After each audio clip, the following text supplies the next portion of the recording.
bonjour et bienvenue à Impact Pod. Alors moi c'est TK, l'américain de ce groupe d'amis réunis par le rugby. Et je suis très content d'être là avec mes copains. Ça fait l'épisode 95 quand même, ça fait beaucoup de bonheur, beaucoup de moments partagés autour de nos petits microphones et sur ce fameux sport de rugby. Et bien sûr, aujourd'hui, franchement, ça devrait être un des épisodes phares parce que quand même, c'était un des matchs phares qu'on a vu de notre équipe de France. C'était un truc incroyable. Je suis super content d'être toujours là avec mon très grand copain, Charlie Bayer. Salut mon ticket, salut les copains. Oui, je pense que l'épisode, s'il est à la hauteur de la prestation de nos Bleus de samedi, l'épisode devrait être assez phénoménal. J'ai vraiment hâte d'en débattre avec vous. Je ronge mon frein dans mes discussions depuis quelques jours pour pouvoir me lâcher avec vous sur mes impressions de ce match. Ravi de vous retrouver. Pour ce match historique, on a aussi notre prof d'histoire rugbystique, c'est Théodore de Saint-Rémy. Salut mon Théo. Salut les gars, moi effectivement je suis également ravi d'être là.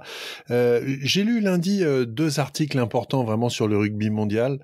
Le premier évidemment sur ce match extraordinaire qu'on a vu et dont on va certainement reparler, et puis l'autre alors sur notre Charlie à l'opposé peut-être dans le style comme dans le contenu, mais on apprend quand même que Charlie fait des matchs en réserve en Fédéral 3 avec des Timberland au pied à l'autre bout de la France, et moi je dis Charlie, chapeau, je dis dreadlock, je dis ce que tu veux.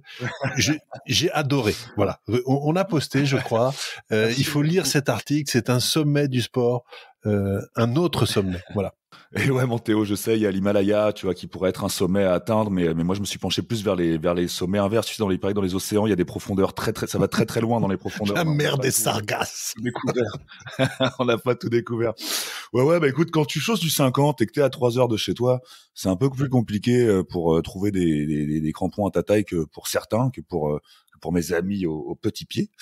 Donc voilà, c'était un peu compliqué. J'ai essayé de jouer avec des crampons 46, mais j'étais comme dans les, tu vois, comme dans les chaussures d'escalade. Là, je sais pas si vous avez déjà essayé, où t'as l'orteil recroquevillé, c'est absolument horrible. Je tenais à passer un petit coucou à Dédé le sorcier Kabyle, à Kevin, à Romain, qui ont tous les trois envoyé des photos à Rugby Amateur, un fameux site que je vous invite à aller voir. Alors ils ont une page Instagram, une page Facebook, et c'est un site qui s'amuse à référencier un peu tout ce qui fait le rugby amateur. Il parle de cagolin, il parle de selfie de victoire, il parle de petites histoires de crâne ouvert, de trucs comme ça, du rugby du dimanche, quoi.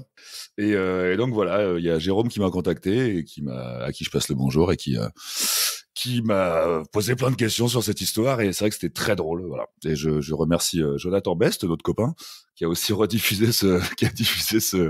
cet article aussi. Mais voilà, j'avais envie de retourner dans un truc un peu rétro, quoi, à l'époque des chaussures montantes et tout. Ouais, les Riva, ça s'appelait. Voilà, je voulais faire un petit revival. Et le Timberland, c'est plutôt un bon marque pour les terrains grasse ou sec Alors j'ai eu de la chance qu'il ait pas plu et que le terrain soit sec, parce que sinon je pense que j'aurais pas. Déjà, je cours pas bien vite d'habitude. Ouais, je tiens à passer un gros bisou à mes lifters, parce que c'est dur de sauter en Timberland, et que ça a pas été dans mes jambes que je suis allé sauter en touche, c'est dans leurs bras. Voilà. Bon, écoute, on veut dire à nos chers écouteurs d'aller lire ça sur Rugby Amateur. Bon, en espérant que leur prochain article sur toi, il y aura le mention de notre podcast quand même, donc on les invite à nous contacter à ce niveau-là. Sinon, en fait, je vais en parler avec Jérôme. Finalement, tous les deux, vous êtes passés dans les journaux pour parler de rugby, parce que Théo aussi, il y a un certain paquet d'années, il y avait un grand coup de gueule qui a mis même des pages de l'équipe. Quand tu parlais de la fusion, il y avait un moment de fusion Racing Stade Français. Oui, j'avais effectivement à l'époque manifesté ma surprise et voire ma désapprobation, mais j'étais pas le seul. J'estime avoir mis peut-être une petite pierre à l'édifice contre ce projet que je trouvais assez contre nature, et d'ailleurs la belle santé avec des fortunes diverses journée après journée des 2 clubs parisiens, je trouve, m'a donné tout à fait raison a posteriori. Je continue de penser qu'il y a tout à fait la place pour 2 grands clubs à Paris et en Île-de-France, et avoir des derbys parisien ou francilien, va-t-on dire, de rugby de haut niveau, c'est un grand bonheur. Donc je regrette pas. Je suis d'accord avec toi, mon Théo. J'avais aussi partagé ton coup de gueule, qui était le premier d'une longue série à venir dans le pack après, des fameux coups de gueule de Théo. Ouais, c'est vrai que comme tu dis, les deux clubs parisiens ont chacun leur propre fortune. Il y en a un, évidemment, qui a une meilleure fortune qu'un autre, c'est le jeu. Tu vois, il faut bien qu'il y ait un devant l'autre. Bah oui. Bon, en l'occurrence, c'est le Stade Français. Voilà, je suis pas là pour polémiquer, hein, je le rappelle, c'est tout. Mais toute cette histoire m'avait quand même maintenant bien fait rire. Et je tiens à rappeler que je crois que c'est la seule fois de ma vie quand j'ai pu voir Papé en chef des syndicalistes qui allait faire la grève des joueurs du Stade Français. Ça, ça a fait mon année aussi. Ça, c'est très beau souvenir. Attendons quand même que le derby ait lieu avant de fanfaronner dans un sens ou dans un Bien autre, sûr. mon cher Charlie. Soyons simplement prudents. Bien sûr. Hein. Et j'y serai. Et si Mais on pourrait peut-être y être ensemble d'ailleurs, tiens. Ah bah avec grand plaisir. On aura. Mais justement, par rapport au derby, ce que tu dis, moi je trouve que la sauce des derbys Île-de-France a vraiment très bien pris. Absolument. Et tu vois que les joueurs jouent différemment à chaque derby qu'il y a, qu'il y a une motivation, qu'on est tous contents. Donc c'est très important d'avoir regardé ces deux clubs différents. Les derbys le prouvent. Merci pour ton coup de gueule. Bon, je ferme le minute parisienne, là, si je peux. Désolé. J'aimerais bien faire ma petite minute nord-américaine. Il y avait du rugby Sevens à Canada. Jolie apparence en finale par les hommes de la France, quand même. Malheureusement, il y avait une défaite contre Argentine, mais 33-21, mais bravo pour la deuxième place. Et en fait, c'est des filles américaines qui ont chippé la troisième place aux femmes françaises, 19-7. Donc voilà pour le Sevens. T'étais là pour casser l'ambiance, là, du coup, oui, Thierry, on est d'accord. Bah, ok, non, c'était juste une question. C'était juste une question. Faut casser un petit peu, faut pas donner trop. Après, on a quand même le Rugby Championship qu'on aime bien, le fameux Six Nations bis. Et bravo, l'Allemagne qui a gagné un match, contre Pologne, 23-18. Et en fait, c'est assez intéressant parce que maintenant, ça passe comme dans les Sevens, dans une espèce de placement games. Il y a 8 équipes et en fait, donc maintenant, ils commencent à avoir des placements. Géorgie qui a battu Roumanie, Portugal qui a battu l'Espagne, Néderlande qui a battu Belgique. En fait, maintenant, il y a Géorgie qui va être contre Portugal. Et après, Roumanie contre Espagne. Donc ça, c'est pour le 1, 2 et 3, 4e place. On salue bien sûr nos auditeurs au Portugal, qui seront forcément contents de savoir qu'ils ont battu les Espagnols. Et quand les Portugais battent les Espagnols, c'est un peu comme nous quand on bat les Anglais, si tu veux. Il y a un truc, on passe une petite semaine tranquille après. Tandis que quand l'Allemagne bat la Pologne, faut pas trop faire de blagues dessus, quoi. C'est moins drôle, disons. Il y a un peu plus de pathos. C'est rarement drôle. Allez, est-ce que tu peux nous faire un petit point U20 là, cher Théo? Oui, les U20, disons que il y a eu là aussi des fortunes diverses, n'est-ce pas, puisque les Irlandais alors se sont baladés dans des proportions un peu inquiétantes contre les Écossais en les battant 82-7. Les Italiens, qui peut-être à nouveau nous annoncent des lendemains qui chantent, ont battu certes de peu, mais ont battu les Gallois 29-25. Et les petits Français, qu'on appelle les Bleuets, avaient mené 13-0 à la mi-temps avant de gagner 42-7 contre les Anglais. Alors, est-ce que c'est ça qui a donné de très bonnes idées aux seniors après, aux grands? J'en sais rien. En tout cas, on est content pour eux. Et au classement, ça donne un classement qui ressemble, en tout cas pour les deux premières places, au classement des grands, puisque l'Irlande est en tête et en passe de faire le Grand Chelem.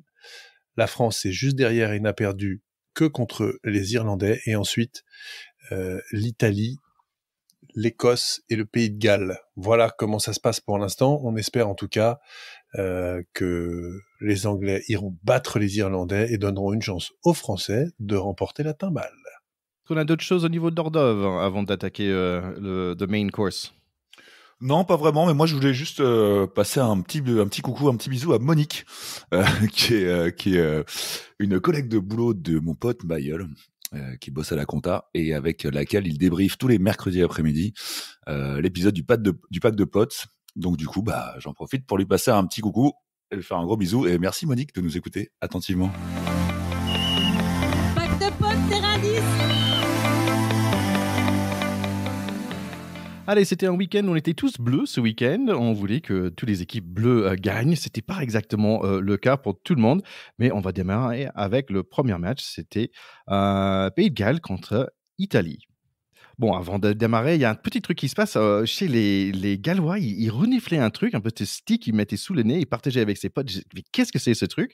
Donc, j'aimerais bien à la fin que vous m'expliquiez, les garçons.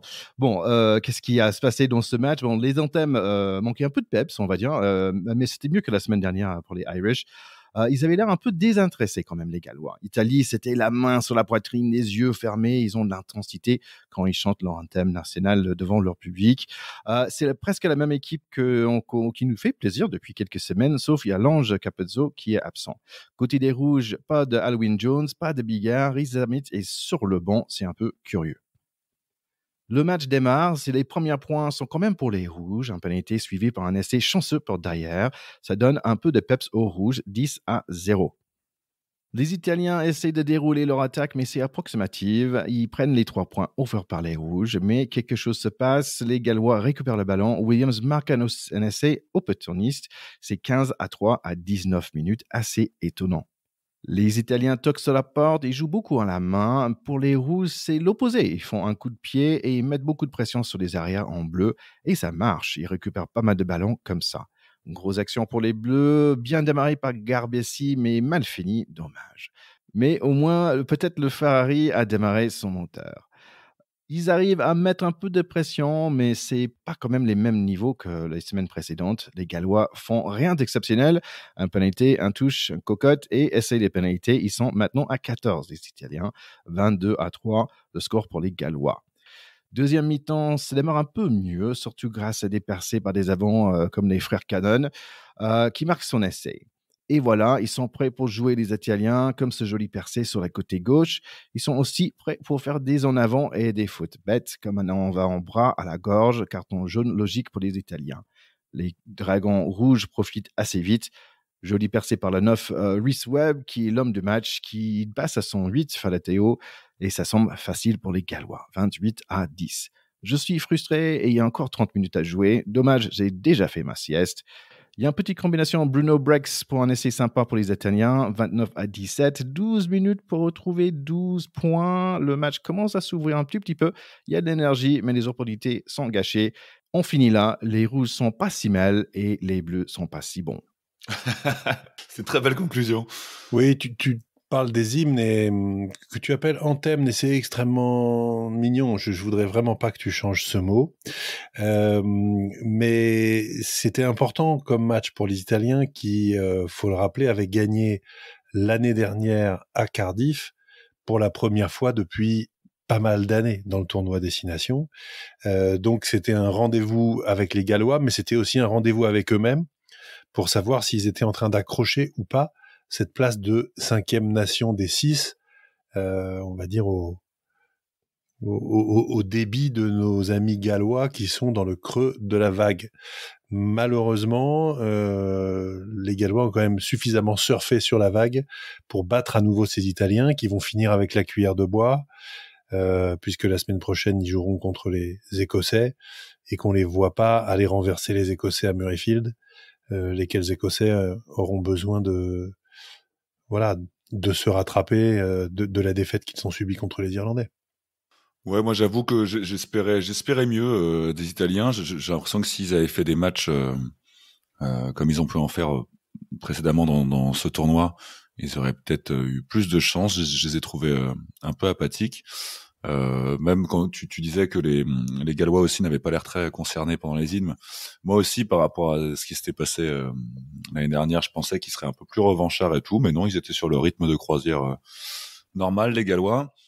Et voilà, quoi. Je pense ce qu'il faut surtout retenir, c'est que même si l'Italie nous fait rêver de temps en temps et nous fait croire à sa naissance, à son éclat venu. On y est toujours pas. Il y a le pied dans la porte, mais elle est toujours qu'entrouverte. Ce que j'ai trouvé intéressant, c'est que Théo t'aime bien dire que c'est un sport à 15 et une seule personne n'est pas important, mais quand même Capozzo, ça lui manquait en fait. Et en plus, le mec qui le remplace, il s'appelle Alain. Tu vois, c'est moins classe que Capozzo déjà. Mais moins italien. C'est moins italien. Mais franchement, dans le jeu, ils essayaient les mêmes choses qui marchaient des semaines avant contre des équipes qui étaient bien meilleures que Pays de Galles. Ouais, c'est ça, hein. Et là, d'un coup, ça marche pas. Pourquoi? T'as pas des petites étincelles the flame, the spark qui était manquante. Et ça, c'était assez incroyable. C'est comme eux-mêmes, ils se disaient, mais qu'est-ce qui se passe? Pourquoi on joue pas bien? En fait, il y a un élément clé qui n'était pas là.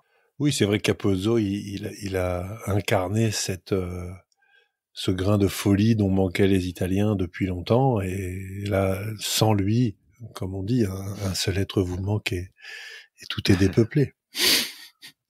Même si je pense que de toute façon, le match contre les Gallois peut-être revêtait à la fois trop de pression pour qu'ils soient vraiment libérés. Et je pense que c'est aussi pour ça qu'ils sont passés un peu à côté. Ils ont dû avoir une pression excessive pour essayer de rééditer l'exploit sans tout à fait y croire. Je pense qu'il y a beaucoup de choses dans la tête qui se passent sur des matchs comme ça pour des équipes qui sont à ce stade de se chercher, d'arriver à donner à une victoire ou une défaite une signification très forte sur est-ce qu'on sort ou pas finalement du camp des losers. Je crois que l'enjeu est trop fort.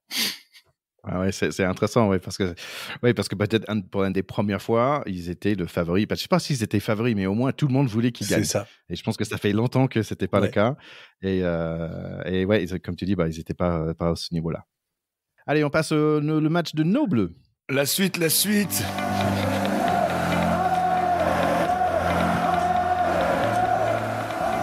Allez, le fameux crunch à Twickenham. Ah bon, le match démarre et moi, je suis toujours en train de me battre avec mon Freebox. J'ai regardé ce match historique sur mon iPad, mais quand même, j'ai passé un très, très bon moment. Et en fait, j'avais même pas de temps pour m'asseoir et boum, le match a démarré. C'est Olivon et puis c'est Flamand et Dumortier et Ramos dans le coin. Que c'est beau, belle transformation aussi. 7-0 à 3 minutes. Et bing, Aldrit, il va vers l'avant. Ramos, il nous tape 3 points de plus, 10-0. Faute de Danty qui donne un panneau de touche aux Anglais, leur première attaque, mais Danty gratte le ballon après. Je suis content de le revoir lui. Notre défense doit être fort aujourd'hui et pour l'instant, ça va très bien. Mon science spatiale, elle est deuxième ligne, bien sûr.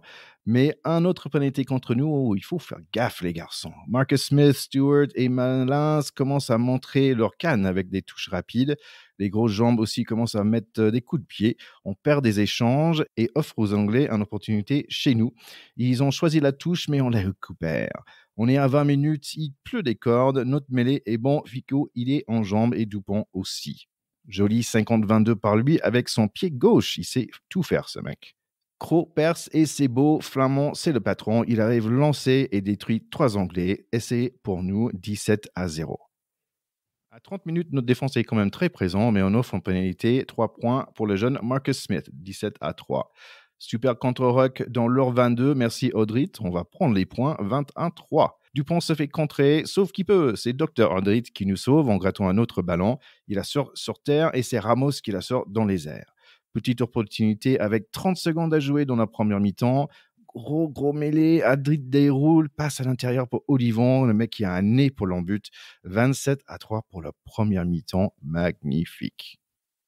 Et ouais, ça démarrait fort, comme tu dis, fallait pas, merci Free, fallait pas être en retard.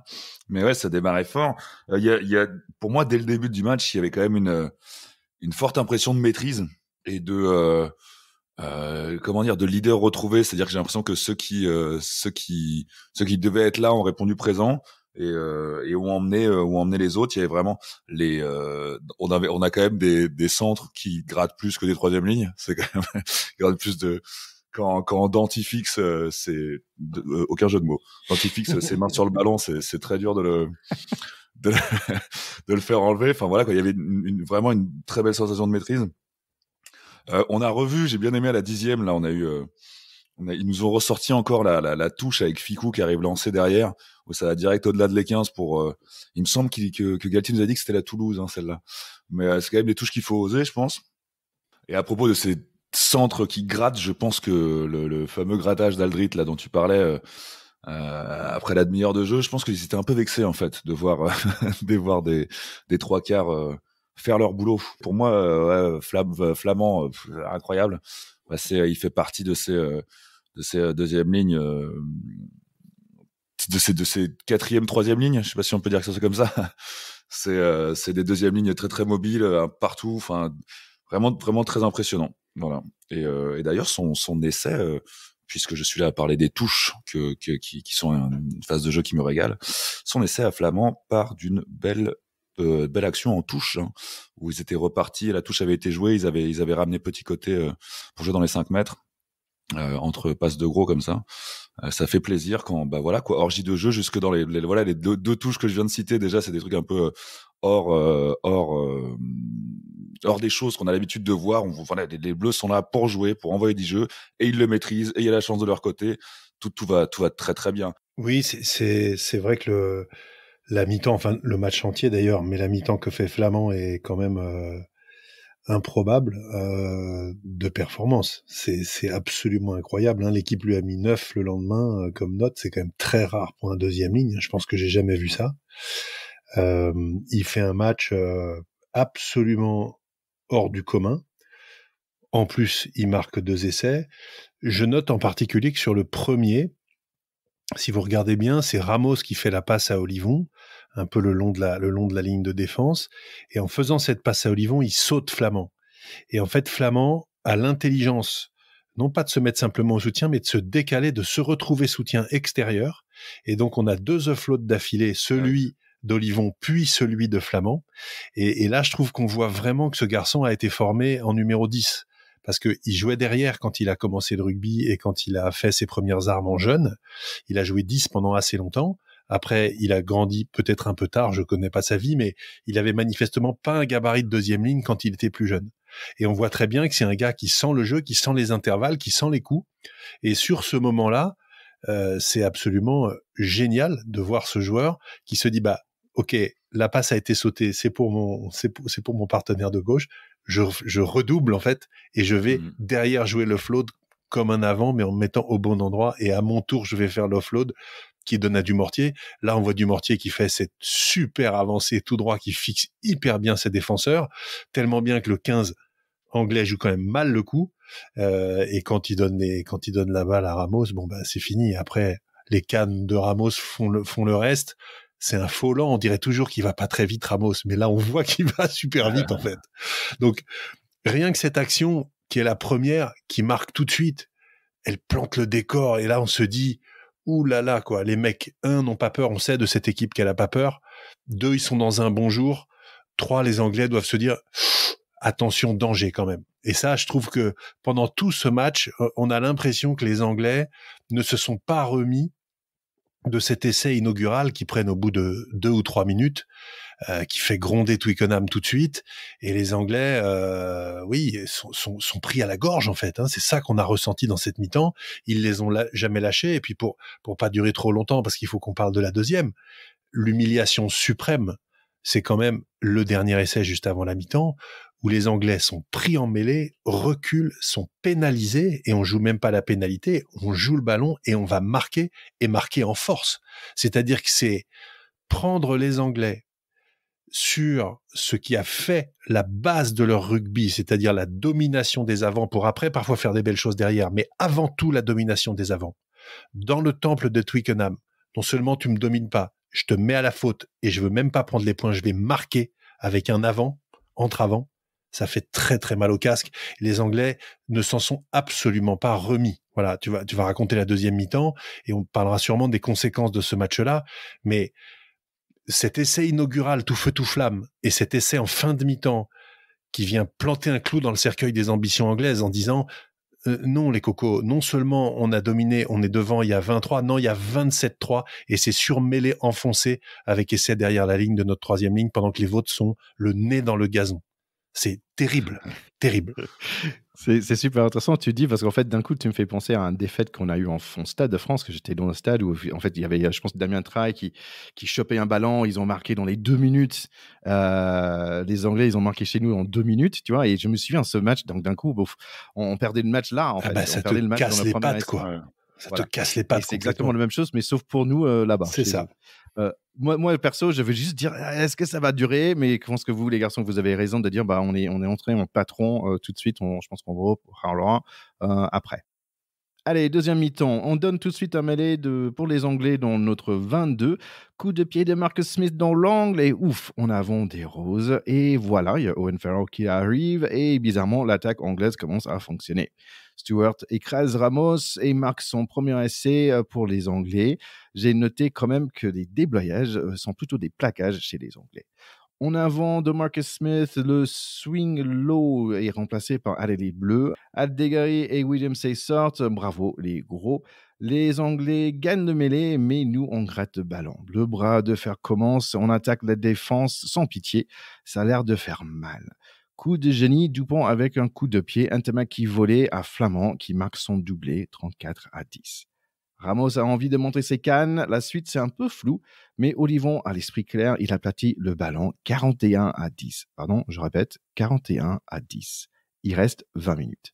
Dupont veut marquer son essai à lui, longue course avec un coup de pied à suivre, mais ça ne marche pas. Notre défense est quand même bien présente, l'attaque anglaise a l'air d'être très à plat et sans beaucoup d'idées. 12 minutes de la fin, Dumortier intercepte un passe d'essai. Cros, il est toujours là. Ficou, il lève la tête et long coup de pied pour notre ami Penaud qui marque son essai à lui. C'est l'Exodus à Twickenham. Ils n'ont pas aimé le goût de ce crunch. Penaud, lui, il aime beaucoup. Il marque un autre essai, un des plus belles de ces 6 nations. Et en plus, on ne les laisse pas marquer l'essai de la pitié. On gagne comme des rois, 53-10, victoire historique. Ouais, donc nos impressions de première mi-temps, enfin pour ma part, étaient justes. Démonstration, déroulade, jamais on a tremblé. Au retour de la mi-temps, j'ai senti les Anglais quand même un peu plus concernés. Je les ai vus plus dedans. Peut-être ça n'a pas duré longtemps.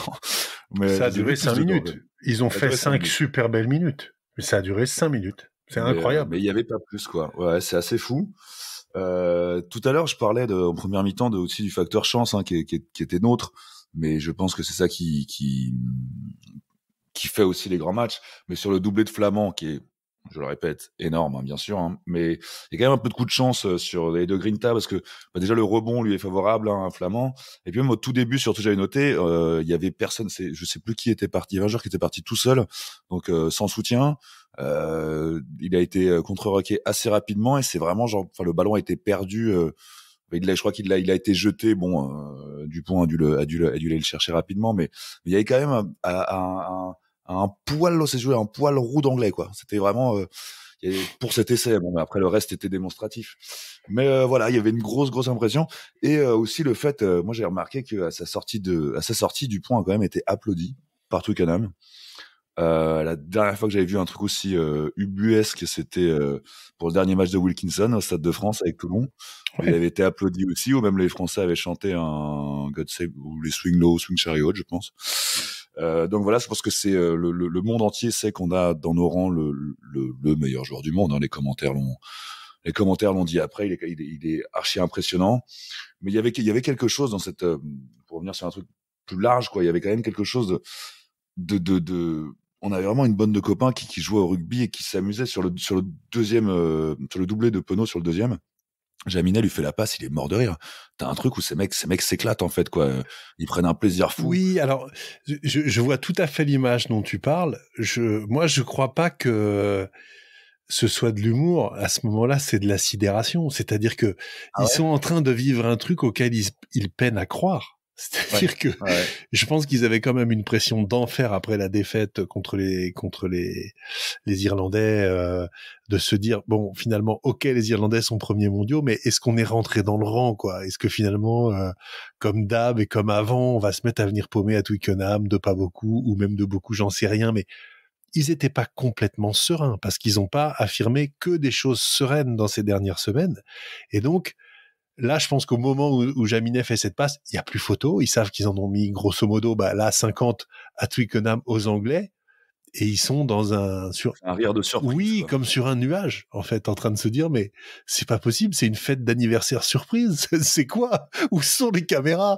C'est un truc, je pense, complètement fou. Je pense qu'on parlera de ce match pendant longtemps, parce que il s'apparente à des déculottés historiques. Il rentre, toute équipe confondue, dans la bibliothèque des déculottés historiques qui seront peut-être utilisés comme référence de non-match absolu, ou de honte, ou de drame pour cette équipe d'Angleterre, encore dans 10, dans 15, dans 20, dans 30 ans. C'est une certitude. Quand les Français avaient pris 52-10 au Parc des Princes contre les Sud-Africains en 97, on a mis quand même psychologiquement 15 ans à s'en remettre contre les Sudaf. C'était quelque chose d'humiliant au dernier degré. Juste un an après, les Anglais en tournée en Australie avaient pris un historique 76-0, mais c'était pas comparable. C'était une équipe de tournée. Ça reste des matchs entre guillemets amicaux, il n'y a pas de titre en jeu dans ces matchs-là. C'était d'ailleurs la même chose pour le 52-10 des Springboks contre les Français au Parc des Princes. Et le 76-0 en Australie, c'était contre une équipe profondément remaniée. Ils étaient partis en tournée, les Anglais, avec des titulaires qui manquaient à l'appel. Et en plus, ils avaient eu des blessures en début de tournée, donc ils avaient une équipe qui était clairement inférieure. 76-0, on en parle encore. C'était une cata. Donc maintenant là, 53-10 contre une équipe réputé à peu près au complet. Dans le temple du rugby, pour un match censé être un peu un match du rachat après un début de tournoi moribond, pour essayer de sauver la tête de cet entraîneur, s'ils perdent en Irlande, c'est terminé. Borswick, il rentre à la maison. Hein. C'est une certitude. Et moi, je dis sur ce match, ok, les Français ont été fabuleux, mais les Anglais ont été en dessous de tout. À part 5 minutes en deuxième mi-temps, ils ont été nuls. À part Itoje qui a gratté 2-3 ballons, qui a fait son job, et à la limite Stewart qui marque son essai, qui va se le peler, très bien, mais tous les autres ont été catastrophiques et invisibles. Où sont les grands troisième lignes anglais ? Les Underhill, les Vunipola, les Tom Curry, ils sont où les mecs ? Les Dallaglio qui nous ont fait rêver pendant des années où on se disait mais eux ils ont des troisième lignes dures quoi. Mais là les mecs se sont fait marcher dessus. C'est qui Tom Brandt là ? Je sais pas d'où il sort ce mec, mais il faut qu'il retourne en deuxième division anglaise. C'est catastrophique, honnêtement. L'autre, comment il s'appelle, Ludlam, Willis, le Toulousain, mec, mais pas invité. Donc, moi, je suis frappé par la force des Français, l'alternance de Dupont, l'intelligence des jeux au pied. Au moment où tu dis, tiens, c'est marrant, Penaud a pas fait son match, il sort de sa boîte, un essai où il se le fait sur les cannes avec un peu de bol et un rebond, et le deuxième essai, on dirait un essai d'entraînement contre des cadets. Ouais, alors c'est bien exécuté, mais tu dirais des cadets en face.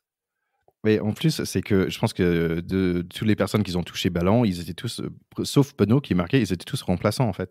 Et juste, comme tu disais, c'est des bandes de potes qui allaient jouer le rugby, mais aussi on voyait avec les coachs, il y a un vidéo où on voit l'essai, et après on voit les joueurs sur le terrain, sur le bord de terrain, et on voit les coachs aussi en train de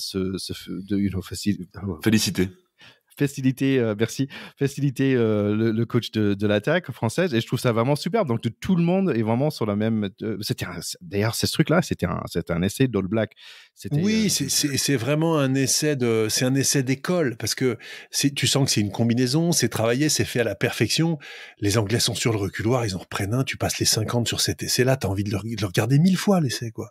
Mais moi, ce qui me frappe le plus dans ce match, et je trouve que ce qui est quand même préoccupant pour cette équipe anglaise, qui va nécessiter, à mon avis, un profond renouveau, c'est que Steve Borswick, l'entraîneur, avait fait le choix de mettre en plus, c'était le premier capitanat de Genge, le pilier, qui est un très bon joueur, on peut pas lui enlever d'avoir fait une carrière pour l'instant tout à fait remarquable, mais pour les Anglais, mettre un pilier capitaine, c'est pas du tout neutre comme message. C'est, on veut remarquer au fer rouge nos adversaires sur notre force historique, le jeu d'avant, et le boss, c'est le numéro 1 chez nous. Et no scrum, no win. Eh ben si, en fait, c'est une catastrophe leur choix. Ça a été une catastrophe. Ils ont été ultra dominés. Il y a eu pas mal de mêlées très équilibrées, mais celle de la fin de première mi-temps qui débouche sur l'essai d'Olivon, c'est un message retentissant à l'égard du 8 d'Angleterre, qui est normalement et toujours un adversaire absolument redoutable. Et je pense qu'ils n'ont pas pris d'essai comme ça depuis des décennies, celui-là. Se faire enfoncer comme ça sur une mêlée et une avancée de 40 mètres derrière avec essai contre eux à Twickenham, je pense que ça leur est jamais arrivé quasiment. Donc, c'est la force des Français, mais c'est aussi l'incroyable faillite de cette équipe anglaise, au moins sur ce match. Donnons-leur une chance la semaine prochaine, parce qu'en plus, s'ils se rachètent et qu'ils tapent les Irlandais, on peut gagner le tournoi. Donc, ce serait quand même sympa qu'ils se réveillent. On leur souhaite un rachat. On va pas supporter l'Angleterre quand même non plus. Ouais, il y avait quelques personnes qui parlaient presque un peu de pitié pour les Anglais, parce que bien sûr ils prennent cher dans leur presse et tout ça. Mais moi personnellement, je suis assez certain que les Anglais, comment dire, they wouldn't feel the same for the French. Ils vont pas avoir ce même pitié pour les Français. Jamais. Donc pas ce sentiment avec eux. Non. Surtout que là, nous, on est en marche pour être champion du monde. C'est notre projet, comme dirait Emmanuel Macron. C'est notre projet. C'est pas le moment d'avoir pitié des mecs qui se plantent. Il faut leur marcher sur la gueule et il faut leur dire non seulement vous êtes mauvais, mais vous n'êtes pas invités et à la Coupe du Monde, vous sortirez pas des poules. Et il faut leur foutre les boules avec ça. Maintenant, on verra bien ce que ça donne. J'aime bien cette Théo-là, cette Théo fâché, j'aime bien. Ah bah c'est moi qui vais être la voix. Moi j'ai bien aimé dans le discours de Galtier à la fin qu'il ait quand même un petit mot pour les Anglais quoi. On l'a mangé notre pain noir aussi, on a quand même passé 10 années dures de supporters français. Moi je pouvais pas m'empêcher d'avoir je sais pas si c'est un peu d'empathie quoi pour ces types qui bah voilà quoi, chez eux tu te fais marcher dessus comme ça et chez eux même dans la même interview de Galtier d'ailleurs qui répétait souvent, il disait ce lieu et juste il regarde autour de lui, il disait putain mais t'es à fucking Twickenham quoi, c'est pas rien. Et les mecs qui rentrent, enfin je pense que ça a été dur. Le public qui quitte les travées, c'est rarissime. Ils se barrent les mecs. Ah ouais, je passe un petit bonjour à mon pote Vincent qui était là-bas, qui me laisse un message, qui me laisse un vocal, qui me dit mais putain les gens se barrent, les bars ferment, c'est fini genre à 60, ils étaient en train de fermer Twickenham. Les Français ont fermé Twickenham quoi, mais clairement rideau quoi. Les mecs, plus d'alcool, plus de machin, les mecs se barraient, c'est quand même incroyable. Moi j'étais plus, mais c'était pas de la pitié, mais il y avait vraiment, j'étais effaré quoi. Sur le premier essai de Penaud, j'avais vraiment ma main devant la bouche en me disant mais qu'est-ce qui est en train de se passer ce bordel. Et d'ailleurs peu de temps après il y avait un plan sur Danty qui était sur le banc là, fraîchement sorti, qui vraiment avait les yeux presque les yeux dans le vide, écarquillé. Ouais, complètement. Je vois tout à fait l'image. Je suis d'accord avec toi. Moi, perso, j'avais plus d'empathie pour notre équipe avec la dignité à la fin, notre dignité à la fin du match, le tour de victoire à Twickenham. Je trouvais ça vraiment superbe. Ils n'étaient pas là pour le péter non plus, mais ils disent on a gagné, on le sait. Ouais. On est superbe. Il y avait quand même un tout petit peu avant, je trouvais que dans la presse anglaise, ils disaient ouais, on va marcher sur des Français et tout ça. Il y a un petit manque de respect. Il n'y avait pas des polices qui ont pas décidé de pas, on va dire, aider le bus pour arriver au stade à l'heure et tout ça. Ouais, des petits trucs comme ça. Bah tiens, ça paye peut-être. Mais faut quand même se rendre compte de la. C'est la 3e plus grosse défaite de l'Angleterre tout confondu. C'est chez eux. Et la France n'avait jamais eu autant de points d'écart dans une victoire, quoi. Donc c'est vraiment une grosse déculottée. L'ami Best avait posté un truc qui m'a bien fait marrer. Il a dit à Twickenham, la reine est morte ce soir. Voilà. Donc c'était vraiment c'est ce qui s'est passé, quoi. D'ailleurs parenthèse, je me remets toujours pas du God Save the King. Hein, moi j'ai du mal. Mais voilà quoi, je suis encore sur la Queen moi. Ouais.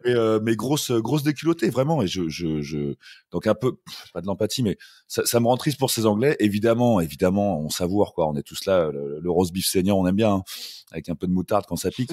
mais voilà.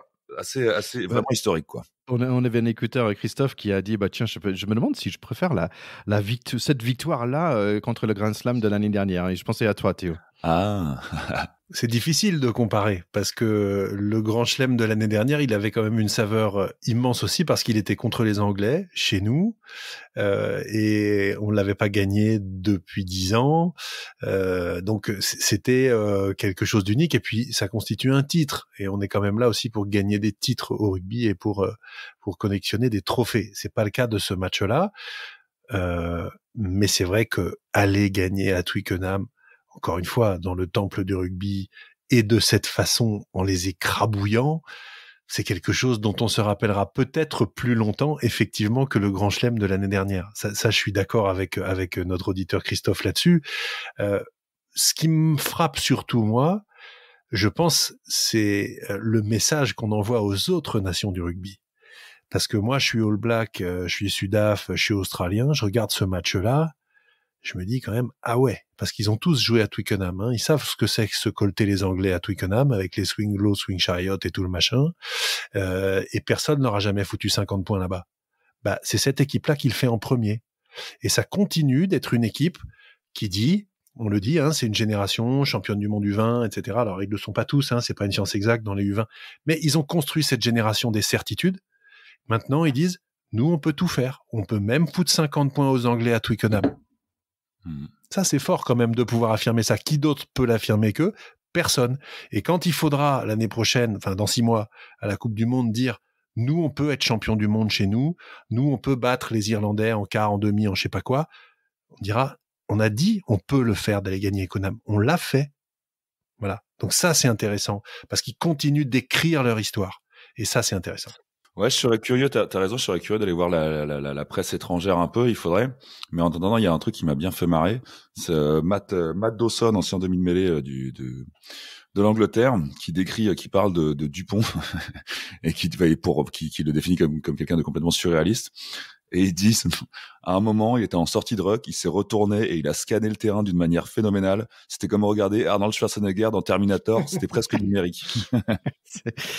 mais ça, c'est un truc. Bon, Théo, tu m'as dit, je pense la semaine dernière, ah oui, le rugby, l'homme du match, on ne devrait pas le donner. Moi, je voulais donner plusieurs hommes de match. Pourquoi? Avec Julien, notre écouteur Julien, on a dit qu'il fallait lui donner plusieurs hommes de match ce match-là. Un pour Flamand, un pour Dupont, un pour Olivon, peut-être Danty aussi qui revient comme un fou furieux. Il fallait donner 5 à 6 l'homme de match là ce week-end. Oui, c'est d'ailleurs pourquoi sur une équipe et une victoire aussi étincelante, cette notion d'homme du match n'a aucun sens, typiquement. Donc je suis d'accord avec toi. S'il faut la donner à tout le monde, la qualification d'homme du match, c'est qu'il faut la donner à personne, surtout Thierry. Bah, ce qui a pas de sens, c'est pourquoi dans l'équipe on n'est pas capable de donner un 10 à quelqu'un. Ça je comprends. Parce qu'on est français. Mais c'est impossible ça. Évidemment que Thibaut Flamand doit avoir 10 sur 10. Qu'est-ce que tu veux qu'il fasse de plus? Même, tu vois, aux États-Unis, on a extra credit. Donc, tu peux finir 11 sur avec 10. un 102. On peut avoir 102 sur 100 points. Tu vois, c'est complètement faisable aux États-Unis. On peut aller au-delà. Il était allé au-delà. Il mérite bien au moins le 10,5 que sur 10.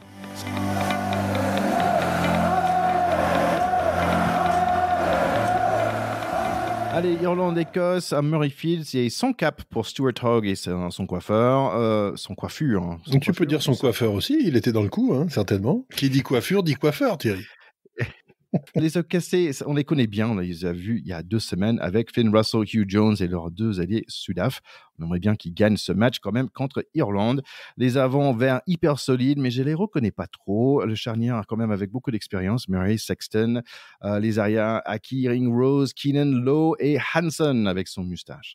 Les premières minutes sont assez laborieux pour les Verts, opportunité ratée pour un essai par la précipitation. Nous espérons que les Chardons sont un peu plus calmes. 3-0 pour Irlande, Sexton va bientôt marquer les plus de points dans nos 6 nations. Mais je trouve que les Verts sont un peu longs ce dimanche, comme ils ont peut-être mangé un petit déjeuner un peu trop lourd.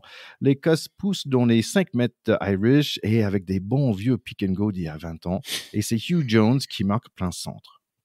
Les Verts commencent à s'avancer en attaque, mais ils sont bien surveillés par les Écossais. Lowe qui étouffe Hogg, c'est un match très équilibré.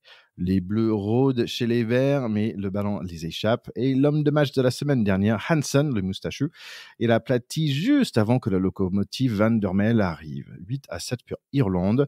L'Écosse est de retour. Finn Russell pour Van der Mel et ouf, ça passe pas. Keenan plaque et Lowe gratte. Et Lowe aussi avec un gros percé. C'est le tour d'Irlande maintenant, mais il manque le penalty touche. C'est niveau club pendant un petit moment, le ballon ping-pong partout. Penalty touche juste avant le mi-temps, grosse opportunité, mais Irlande s'étire au maximum pour éviter un essai des Écossais dans le coin. Deuxième mi-temps, et je suis rendu compte que j'ai oublié de parler des 3 avants irlandais qui étaient déjà blessés. Ballon libre pour tout le monde dans les premières 5 minutes. Petit problème de talonneur côté les Verts, c'est maintenant Van der Flyer qui lance. J'aime bien le chu du public écossais chaque fois que le pilier Schumann touche le ballon.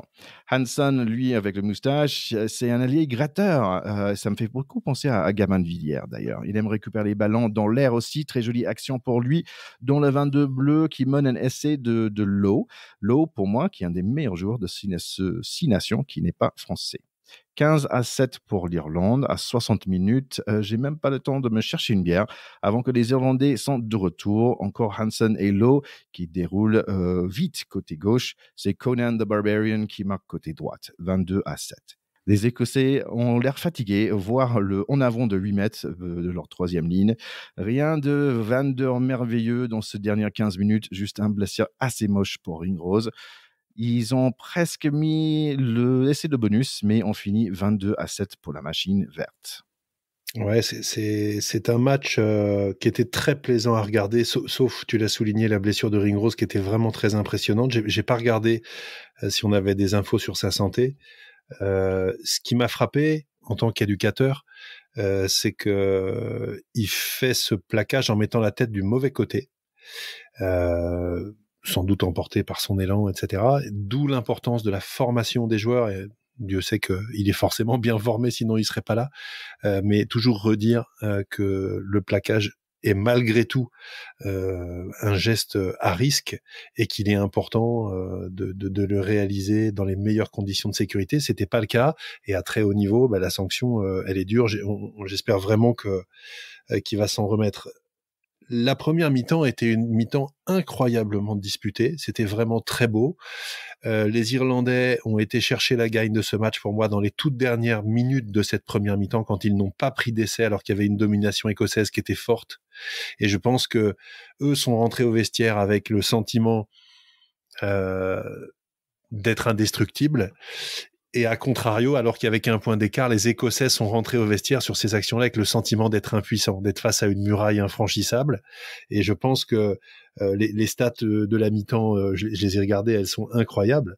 Il y avait 6 offloads partout, 50-50 en possession, et 451 mètres gagnés contre 452 mètres gagnés. C'est-à-dire quasiment copier-coller de domination. C'est dire à quel point c'était équilibré. Et la deuxième mi-temps a été tout à l'inverse. Et pour moi, ils ont puisé ça à la fin de la première mi-temps, les Irlandais. Les 2 essais qui marquent en deuxième mi-temps sont hyper mérités.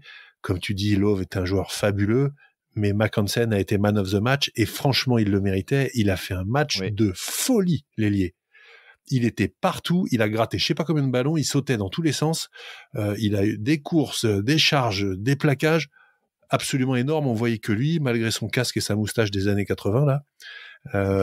Chapeau aux Irlandais. Quelle équipe et quel match ça va être la semaine prochaine, Irlande-Angleterre. Si les Anglais se sont remis de leurs émotions, sinon ils vont prendre je dis même pas le mot.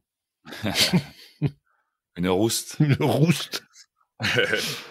Moi, je vous avoue, les gars, que je n'ai pas vu ce match parce que j'étais trop préoccupé à jouer moi-même. Ah, en Timberland peut-être. Avec mes crampons. Avec tes crampons cette fois. Oui, bravo. J'avais oublié toutes mes autres affaires. Donc tu as joué nu mais en crampons. J'ai dû quémander chaussettes et slips aux copains, mais j'avais mes crampons. Est-ce que tu as gagné alors? Et j'ai gagné, ouais, j'ai joué 83 minutes, figurez-vous, parce que j'ai fait les demi-temps de la. Et t'as même pas pris de carton jaune. Et je suis rentré, et sans carton jaune, c'est incroyable. C'est beau. Et je suis rentré à 3 minutes de la fin. J'étais là pour faire le nombre, en fait, en une, et il m'a fait rentrer histoire que je gambade un peu.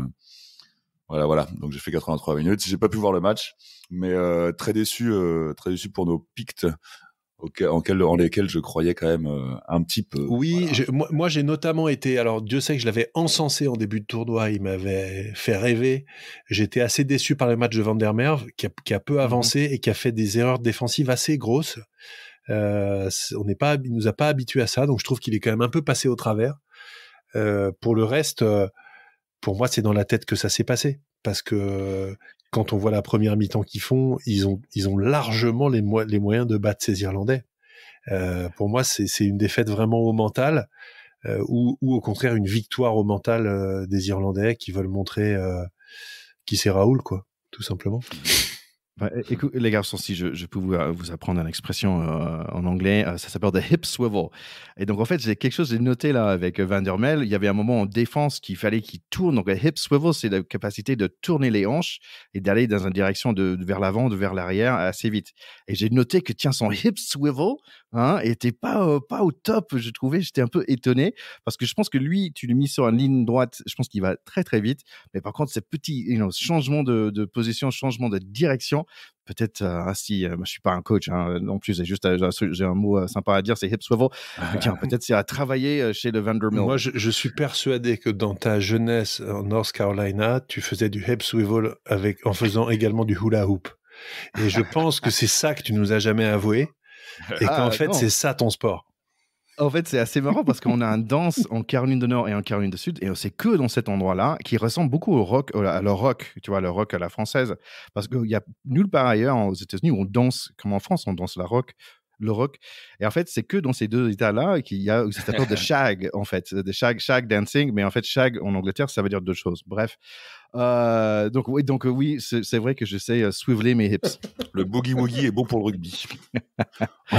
Allez les garçons, il faut qu'on parle de la semaine prochaine. Donc on a Écosse contre Italie, la bataille des Bleus. Qui va gagner cela? Oh, l'Écosse, hein, on va miser sur l'Écosse. Ça y est, les la bulle italienne est retombée, on n'y croit plus. On a mal pour les Rital, mais je pense que l'Écosse va leur passer une avoinée. D'accord, après, c'est tout même. D'ailleurs, c'est tout samedi. Donc, ça va être un samedi bien occupé de 13h30. Allez, mollo sur les bières. Il faut prendre les crocs plutôt que les lèvres. Parce qu'on a beaucoup de matchs, hors de match qui suivent. Après, c'est nous, France contre Pays de Galles. Oh bah, nos Gallois sont toujours un peu. Moribonds. Un peu moribonds. Est-ce qu'ils y croient eux-mêmes sur le toit du monde, ouais, je pense que. Est-ce qu'ils y croient eux-mêmes? On ne sait pas trop. Ce qui est écrit, c'est qu'ils devraient prendre eux aussi une rouste. Maintenant, soyons humbles. Le rugby est un sport où le ballon rebondit pas toujours dans le sens où on l'attend. Et ce serait quand même dommage, malgré tout, de venir perdre à la maison contre les Gallois après ce qu'on vient de faire. Mais là, le boulot du staff, c'est de faire redescendre tout ce petit monde sur Terre, parce qu'ils sont forcément sur un nuage. Et ça, c'est humain. C'est l'endorphine, c'est le machin. Ils planent. Je sais pas s'ils sont redescendus là, à l'heure où on enregistre. Pas sûr. D'ailleurs, petit changement au niveau de notre équipe, au niveau des deuxièmes lignes, parce qu'on aime bien les deuxièmes lignes ici. Apparemment, Monsieur William C, il est forfait. Mais il y a peut-être le jeune Emmanuel Meafou qui est convoqué pour le match contre Pays de Galles. C'est quand même une grosse info, parce que Emmanuel Meafou, c'est un joueur du Stade Toulousain qui a un gabarit un peu impressionnant, à la Skelton, on va dire. C'est une sorte de géant. Alors, Emmanuel Meafou, il a un prénom tout à fait français, mais pourtant, il est né en Nouvelle-Zélande de parents samoans. Et il a la double nationalité néo-zélandaise australienne. Donc, comme il joue en France depuis plus de 3 ans, ou qu'il y habite depuis plus de X, enfin les règles internationales s'appliquent, donc il est en théorie sélectionnable pour l'équipe de France. S'il dit oui, il renonce pour toujours à la sélection australienne, qui serait sa sélection entre guillemets naturelle, puisqu'il n'a pas encore de passeport français. Donc ce serait une grosse info. Il y avait une guerre quasiment diplomatique en coulisses pour savoir qui s'attacherait les services dans son équipe nationale d'Emmanuel Meafou. Et s'il rentre, s'il est sur la feuille de match, à mon avis, ça suffirait, ou il faut peut-être qu'il joue au moins 1 minute. Et à ce moment-là, il serait définitivement sélectionnable par l'équipe de France. Ce serait une grosse info parce que c'est un sacré client pour les années qui viennent. Bah, s'il n'a pas de passeport, il va jouer que à la maison. Oui, ça par contre, oui. Joli. Allez, dernier match, c'est Irlande contre Angleterre. Donc, on espère bien que l'Angleterre se remet pour battre les Irlandais parce que c'est notre seule opportunité. Il faut que nous, on gagne par plus de 20 points. Il me semble, c'est la différence de points qu'on a entre l'Irlande. Il faut que l'Irlande perd et nous, on gagne par plus de 20 points que l'Irlande perd. En fait. Ouais, les Anglais, pour une fois qu'on est derrière vous, nous lâchez pas. Faites-nous plaisir, quoi. Je pense que ce match va être... super. Si les Irlandais gagnent, ce qui est quand même une probabilité élevée, ils sont sur une série extraordinaire, ils sont devant leur public, c'est pour arracher les grands chelems face à une équipe anglaise totalement moribonde. Les Irlandais, comme toutes les autres équipes britanniques, aiment rien mieux que marcher sur la gueule des Anglais qui leur ont marché sur la gueule 50 millions de fois. Donc, tout est réuni pour que les Anglais passent à la moulinette.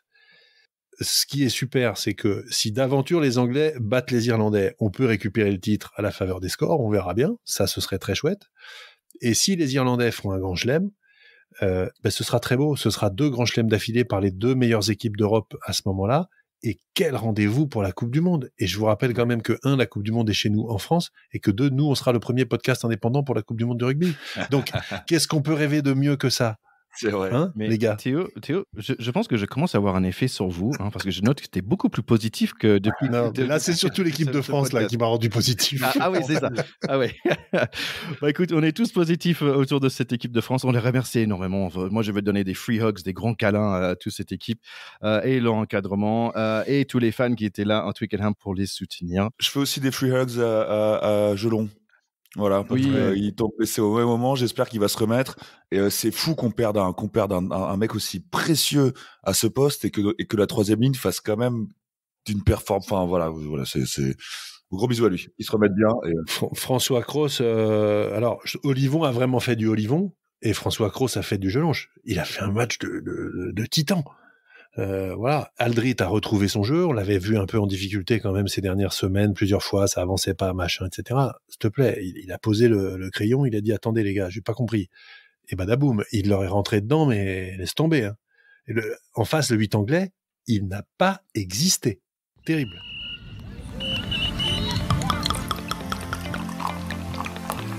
Bon, les gars, je vous dis très bonne semaine, très bon fin de Six Nations à vous.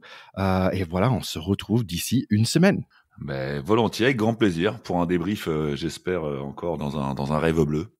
Oui, bah écoute, effectivement, on pourra trinquer à la fin de ce tournoi et également peut-être à la fin des ambitions anglaises dans le rugby mondial. Non, je plaisante, c'est pas sympa. Soyons positifs, même Owen Farrell, on l'aime bien. On est d'un seul coup pétri d'amitié pour tout ce rugby anglais, surtout quand on leur met 50 à Twickenham. Voilà, allez, bon week-end et bonne semaine. Allez, likez tout ça sur tous les réseaux sociaux et à très bientôt dans une bonne semaine. Allez, à plus. Allez, bye bye. ciao. Salut, ciao.